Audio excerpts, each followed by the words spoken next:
Նախևորաջ ես ուզում եմ միանալ պարոն Թրամփի Միացյալ Նահանգների Հանրապետական կուսակցության կոչին, կարծես թե աշխարհի բոլոր քաղաքական գործիչներին,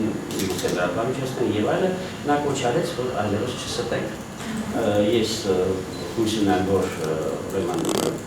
միանուր աշխարհը կատարելքի այդ բանին, ես որոշի այդ բանը այլևս չանել, որովհետև միակ բան, ինչ որ մենք բավարարվենք, սովորաբար դա ստում ենք, եւ մեծագույն սուտը կարելի է նրանում այդ հարցերը, որ դուք ձևակերպեցիք, ուրեմն նրանք իրականության վրա ազդեցության հետ ոչ մի կապ չունեն։ Այսինքն իրականությունը կախված չի այս կուսակցությունն այն կուսակցությունների հետ կմիավորվի թե ոչ, այս կուսակցությունների թե այն կուսակցությունների կընտրվեն թե ոչ։ Հիմքում կարծեմ լրիվ ուրիշ հարցեր, այդ ուրիշ հարցերը ֆունդամենտալ, որը ազդում են իրավիճակի վրա, մենք թողնում ենք մի կողմ եւ իրար սովորաբար ողորեցնում են տարբեր արհեստական հարցերի կտրվածքով։ Ուրեմն սա մի կողմն է հարցի եւ մյուս կողմը կա, որ մենք պետք է հասկանանք ինչ աշխարհում ենք ապրում, ինչպես ենք ապրում, թե չէ կհայտնենք ծանրագույն վիճակում, որովհետեւ շատ բանը գալիս է ոչ միայն նրանից, որ սուտ ենք խոսում, խախտում ենք միմյանց, այլև գալիս է նրանից, որ ուղղակի չենք հասկանում, թե ինչ է կատարվում։ Հիմա ես բոլորիդ խնդրեի մաքսիմալ այսպես հարցերով ճշտել իրականությունը, որովհետեւ հույս ունենալ, որ մենք կարող ենք հասկանալ մեր երկրում, մեր ընտրանիով, մեր այսպես քաղաքական այրերով, լրատվամիջոցներով, թե ինչ է կատարվում, այդ հույսերը ոչ մի կերպ իրականություն չեն դառնում, որովհետև չենք հասկանում իրար, թե ինչ ենք խոսում, մենք ինչ-որ մի բան ասում է, մյուսը ինչ-որ մի բան, եւ այդ ամենը մի օդում կախված։ Հիմա կոնկրետ ինչի հետ է կապված այս երկու պայմանները, երկրորդի վերաբերյալ ասեմ, ճիշտ հասկանալու։ Մոտարապես 100 տարի առաջ մեր երկիրը էլի այսպիսի աշխարհի մեծագույն թողողի մեջ էր հայտնվել, ոնց որ այսօր է աշխարհը, եւ էլի մենք սխալ որոշվեցինք, թե աշխարհում ինչ է կատարվում, չհասկանալով գործընթացները մեծագույն խնդիրների առաջ կանեցին։ Ինչի մասին է խոսքը։ Ընթանում էին այդ ժամանակ, ինչպես եւ այսօր, աշխարհակական գործընթացներ, բայց հիմնականը ինչ որ կատարվում էր, դա գլոբալ գործընթացներ։ Մարդկությունը մտել էր մի այսպես հորձանոթի մեջ, որի արդյունքում ծնվելու է սոցիալիզմի աշխարհը, որի արդյունքում մարդիկ փորձելու էին թոթափեն շահագործման խնդրեմը, եւ այդ պատճառով ուրեմն հսկայական բազմություններ մտան գործընթացների մեջ։ Մինչդեռ մենք մեր դատողությունները այդ ժամանակ աշխարհակաղակական էին։ Այդ ժամանակվա դաշնակցական կառավարությունը Հայաստանի ելնելով աշխարհակաղակական իրողություններից դաշինք կնքեց Բրիտանիայի հետ։ Այդ ժամանակվա աշխարհի ամենաուժեղի, որովհետև աշխարհակաղակական առումով նա ճիշտ է փորձում էր այսպես հզորի վրա հենվել, դրա հաշվին ինչ-ինչ բաներ շահել, բայց ուրեմն այն գործընթացները, որ սկսվել էին ուրեմն Ռուսաստանի տարածքում, ռուսական կայսրության տարածքում, թվում էր թե կազմաքանդվում է պետությունը, ամեն ինչ փլուզվում է, քաղաքացիական պատերազմ է, մինչդեռ այնտեղ սկսել էր մի գլոբալ գործընթաց, երբ որ աշխարհի ուրեմն աշխատավորները փորձում էին տապալել իրենց բռնացող համակարգերը եւ հաստատել նոր կյանք։ Եվ դա է հիմնական գործընթացը, դա է որոշում աշխարհում ինչ է լինելու, չի լինելու։ Եվ մեր կապը Անգլիայի հետ այդ process-ների հակառակորդի եւ ճշտամությունը այդ process-ի հետ բերեց նրան, որ Հայաստանը հսկայական կորուստներ ունեցավ։ Հիմա այսօր նորից կա գլոբալ գործընթացներ եւ կա աշխարհակաղակական։ Եթե հիշում եք Սերժ Սարգսյանը մոտավորապես 10-15 օր առաջ մի այսպես ճարարտասանեց, շատ այսպես ամբողջական, եւ այնտեղ էլի հիշատակելով աշխարհակաղակական գործընթացները, ասեց, որ մենք պետք է համախմբենք եւ այլն, որովհետեւ դրանք շատ վտանգավոր են։ Բայց ամենավտանգավորը նա է, որ մենք չտեսնելով էլի գլոբալ գործընթացները, խոսում ենք աշխարհակաղակականից։ Նորից փորձում ենք նաեւ այդ տեսակետից աշխարհական գործընթացների կոնտեքստում Եվրոպան եւ Միացյալ Նահանգները դաշնակիցներ են։ Գլոբալ գործընթացների շրջանակում նրանք ուրեմն Միացյալ Նահանգները մասնակցում են հիմա Եվրոպայի ոչնչացմանը։ Այսինքն Եվրոպան ողողվում է հսկայական քանակի փաստականներով, անունը փաստական է, բայց ըստ էության այսպես է։ Եվրոպական քաղաքականությունը տարալուծվում է մի նոր ինչ-որ երևույթների մեջ, որի արդյունքում Եվրոպայից ոչինչ չի մնալու, որովհետև կան գլոբալ հարցեր, որն է գլոբալ հարցը, ինչ որ ուժեր փորձում են պահպանել գոյություն ունեցող աշխարհակարգությունը, իսկ ինչ որ ուժեր փորձում են դրան վերջ տալ։ Ուրեմն ով է փորձում վերջ տալ։ Նրանց կողմից հանդես եկավ վերջերս Հռոմի Պապը, Լուսիո Պատրիարքի հետ միասին, բայց Հռոմի Պապը երբեք որևէ բան չէր արտասանում, եթե չիմանար, որ Միացյալ Նահանգներում կան Տրամպը, Սանդերսը, Կրուզը, որոնք ապստամբում են այս գոյություն ունեցող աշխարհակարգի դեմ, որ այդ նույնը Եվրոպայում հսկայական քանակով էլիտաներ կան, եւ նրանք ուրեմն այդ բոլոր ուժերը տեսնելով Հռոմի Պապը արդեն դրանց մանիֆեստն է առաջ քաշում, որ աշխարհում այն գործընթացները, որը ուղղված են աշխարհակարգը պահպանում, երբ որ մարդը կողոպտում է մյուսին, երբ որ բոլորը ճշտամանքի մեջ են իրար հետ, դրա վերջը գալիս է եւ ուրիշ բան պետք է սկսի։ Եվ այսպես կա գլոբալ գործընթաց եւ կա երկու կոալիցիա։ Պայմանական անվանենք մեկը Հռոմի Պապի կոալիցիան,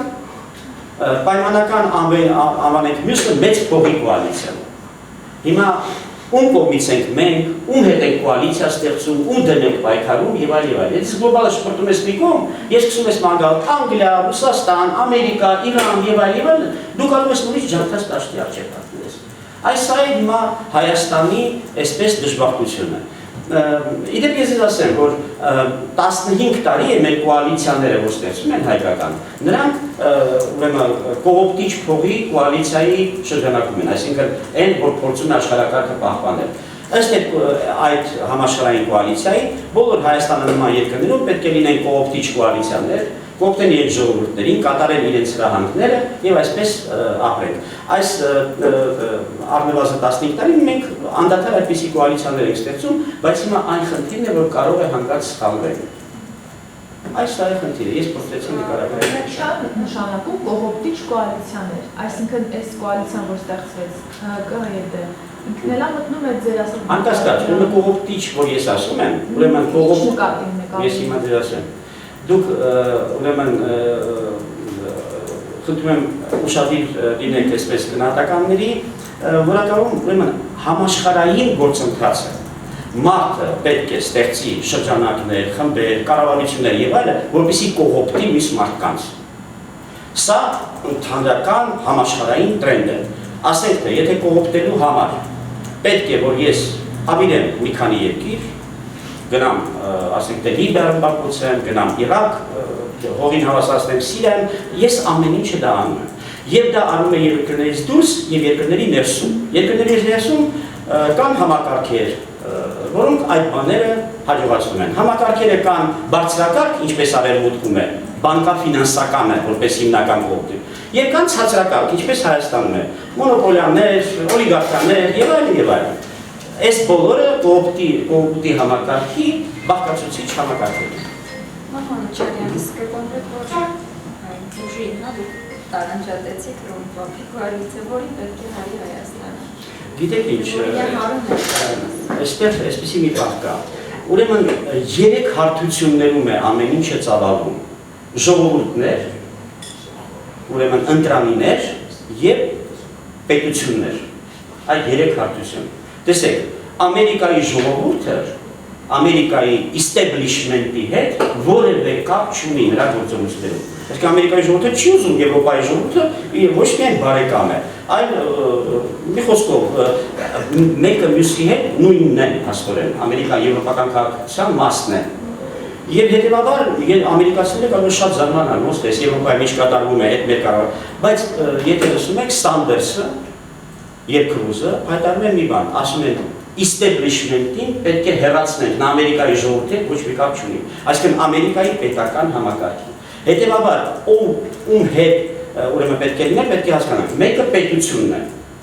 երկրորդը Ամերիկայի ընտրանին է կամ Եվրոպայի, Հայաստանի եւ այլն։ Ընտրանին տեսեք, տարբեր է։ Մի մասը այդ establishment-ի մասն է, Կլինտոնը օրինակ, Բուշերի ընտանիքը օրինակ, մյուս մասը դրա դեմ ընդվզող է։ Ուրեմն եւ ուրեմն կա պետությունը, այդ էլիտաները եւ կա ժողովուրդը։ Ժողովուրդների հետ բոլորի հետ Հայաստանը պետք է լինի դաշնակից։ Մեզ հիմա ուրեմն անհրաժեշտ է, որ ժողովուրդները ելք գտնեն այս վիճակից, որովհետև հակառակ դեպքում ինչ որ ծավալվում է, աշխարհակարգը պահպանելու համար հսկայական քանակով մարդիկ պետք է զոհվեն, ոչնչանան։ Ուրեմն բոլոր հարթություններով գնում է դեստրուկցիա։ Դա անում են այդ establishment-ները կապված այդ աշխարհակալ ուժերի հետ։ Հիմա Հայաստանը պետք է գործի այսպես։ Երբ որ փորձում ես միանգամից քո իշխանությունը փոխես ու քոնը դնես, մենք 99 թվականին վերջի անգամ այդ փորձը կատարեցինք։ Մեզ պարզերով բացատրեցին չի կարելի։ Ուրեմն հետևաբար առաջի հերթին ոչ թե կոալիցիայի մեջ մտնում է պետությանը ղեկավարությունը, այլ առաջին հերթին ժողովուրդը եւ ընտրանին։ Ինձ համար ակնհայտ է, որ հայ ժողովուրդը եւ հայ ընտրանին, ուրեմն Հայաստանի ընտրանիների ճնշող մեծամասնությունը պետք է դաշնակից լինեն, այդ պայմանական ասած, այն ինչ որ ավարտեցի Հռոմի Պապի կոալիցիա։ Չնայած նորից եմ ասում, ես ոչ մեկի համար չեմ կարող 100% ասել, այս մարդը իր կոալիցիայի մեջ է, թե չէ, բոլոր ապահովումները պայմանական են, բայց նա հայտարարել է մի ուղղություն, որը հիմնական է այսօր աշխարհում եւ որի մեջ մտնում են այսօր եվրոպական, ամերիկյան, ուրեմն արևելյան շատ ընտրանիներ, այսպես, եւ ժողովուրդներ։ Հարցեր չկա, փոքր ինչ էլ անդրադառնանք մեր անդամակցությանը ԵՏՄ-ին, ըստ ձեզ արդեն երկար ժամանակ ինչ Հայաստանում անդամակցում են, քանի օր առաջ էր խոսվում մեքենաների հետ կապված խնդիրներից, ձեր կարծիքով ԵՏՄ-ին անդամակցություն Հայաստանը որքանով շահեց եւ որքանով։ Գիտեք, շահել բառը հենց էս ասեցի, այն աշխարհակարգից է, որը այդպես շահ է դառնում, էլի, շահը ինչու՞մն է կայանում։ Ասենք թե ունենանք շատ եկամուտ, օրինակ եմ ասում, ունենանք շատ հարաբերություններ։ Այդ տեսակետից երևի թե ուրեմն այսօր առավելագույն շահի ուղղությունը Չինաստանն է։ Չնայած մեր էլիտան կես-կեսի բաժանված, կես ասում է գնանք Արևմուտք, կես ասում է գնանք Ռուսաստան, բայց եթե ուրեմն մաքսիմալ եկամուտը ավելի շատ այդ կողմերից է գալիս։ Բայց ես կուզենայի, որ մենք արդեն անցնենք նպատակադրումներին, ոչ թե շահերի համակարգին, այսինքն ճիշտ է խոսել նպատակներից, որտեղ եթե մարդը մարդկային կերպարանքի է վերադառնում, ոչ թե մշտական շահ եւ ուրեմն հաճույք ստանալու հնարավորություն, ապա ուրեմն նա առաջնորդվում է նպատակներով։ Այս տեսակետից ԵՏՄ-ն որ ստեղծվում է, նա չէր ստեղծվում որպես զուտ տնտեսական համակարգ։ Հակառակը նա ստեղծվում էր որպես մի համակարգ, որը ամբողջական է, որը ուրիշ քաղաքակրթական մոդել է ստեղծելու, ուրիշ քաղաքակրթություն, այսօրվա աշխարհի չհանդրստանով։ Անունը դրել էին այսպես տնտեսական, բայց այդ ուղղություններ են տված։ Հիմա ասեմ, որ այդ ուղղությամբ շատ քիչ բան է արվում։ Այսինքն ըստ էության նա այսպես այսօր կատարում է այսպես շատ համեստ տնտեսական քայլեր, ինչը անընդունելի է, եւ ես կարծում եմ, որ արժե որ Հայաստանը նրա այսպես ընտանին, այսպես ասեմ, կարողանար առաջարկել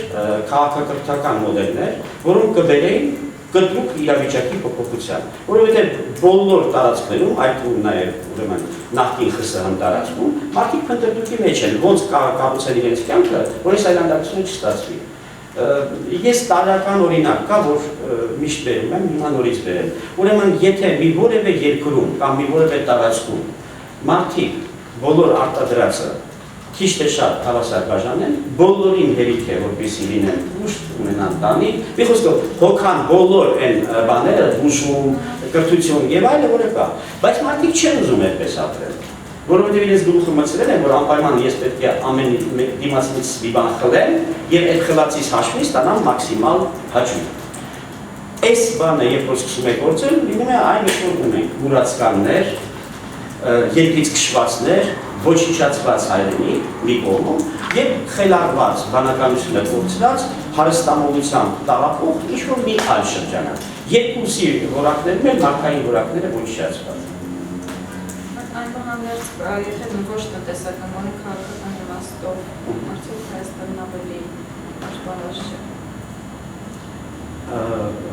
Դուք ասում եք, ուրեմն այսպես է, այսօր եւ քանի որ աշխարհում սկսել է, ասացի ձեզ, աշխարհակարգը պահպանելու համար պետք է որ մարդիկ սկսեին միմյանց ոչնչացնել,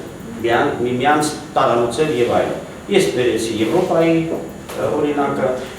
բայց ամբողջ աշխարհում մարդիկ խրամատավորված են եւ պատերազմ է բոլորի իրեն բոլորի։